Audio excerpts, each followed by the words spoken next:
Halo semuanya, perkenalkan saya Nur Aulia dari program studi PGSD.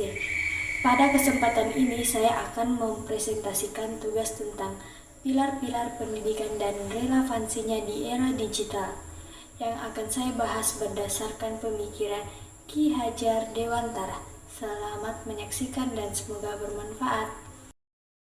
Mari kita mulai dengan memahami makna kata pilar dalam konteks pendidikan. Pilar dimaknai sebagai dasar landasan utama, sekaligus tiang penguat sistem pendidikan. Ia berfungsi menopang agar pendidikan tetap kokoh dan memiliki arah tujuan yang jelas dan tidak mudah runtuh meski zaman terus berubah.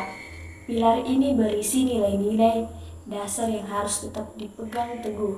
Walaupun metode dan teknologi cara mengajarnya bisa berkembang seiring waktu.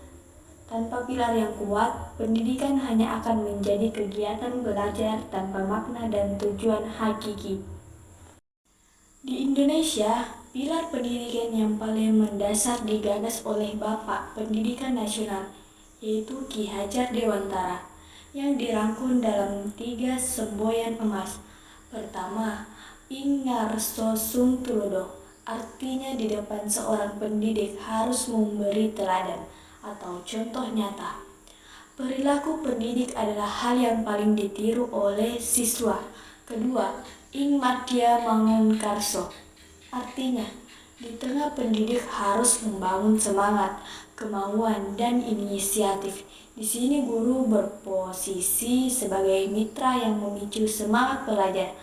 Ketiga, Tutu Wuri Handayani, artinya di belakang pendidik harus memberikan dorongan dan dukungan, memberi kebebasan bertumbuh, namun tetap mengawasi ke arah yang benar. Ketiganya merupakan satu kesatuan utuh.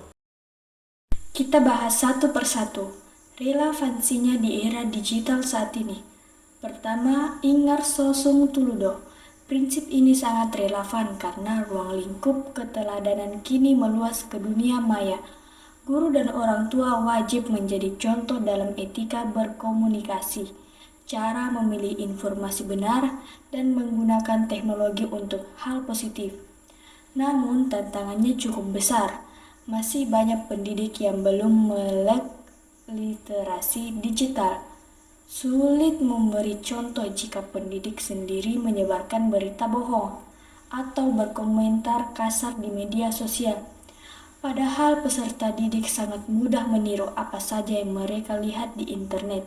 Contoh nyatanya, guru tidak mengajarkan teori, tapi juga mempraktikkan cara mengecek kebenaran berita sebelum membagikannya.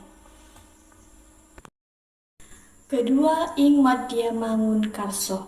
Di era digital, prinsip ini membuat peran pendidikan berubah menjadi fasilitator.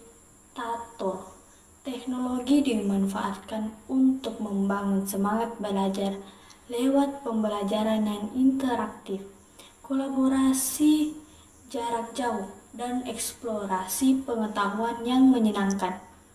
Tantangannya, jarak fisik dalam pembelajaran daring seringkali membuat semangat siswa menurun dan mudah hilang fokus.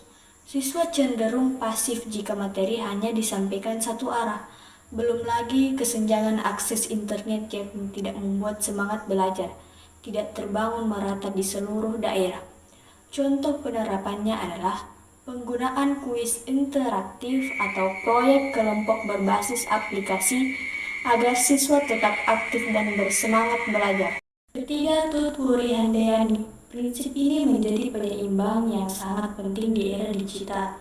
Siswa diberi kebebasan luas untuk menjelaskan dunia nyata, namun pendidik tetap berada di belakang mengawal pembentukan karakter, moral, serta nilai budaya bangsa. Ingat, teknologi ini hanyalah alat, bukan tujuan akhir pendidikan. Tantangan utamanya adalah risiko kebebasan akses yang terlalu luas, seperti paparan konten negatif, kekerasan, hingga kecanduan gawai yang mengganggu perkembangan sosial dan emosional anak. Maka contoh nyata yang harus dilakukan pendidik adalah mendampingi siswa saat belajar, dan menetapkan batasan yang jelas dalam penggunaan gawai. Sebagai penutup, mari kita renungkan menghadapi persoalan pendidikan nasional saat ini. Mulai dari kesenjangan akses, rendahnya literasi digital, hingga krisis karakter. Pilar pemikiran Ki Hajar Dewantara adalah jawaban mendasar. Kemajuan teknologi tidak boleh membuat kita melupakan nilai kemanusiaan.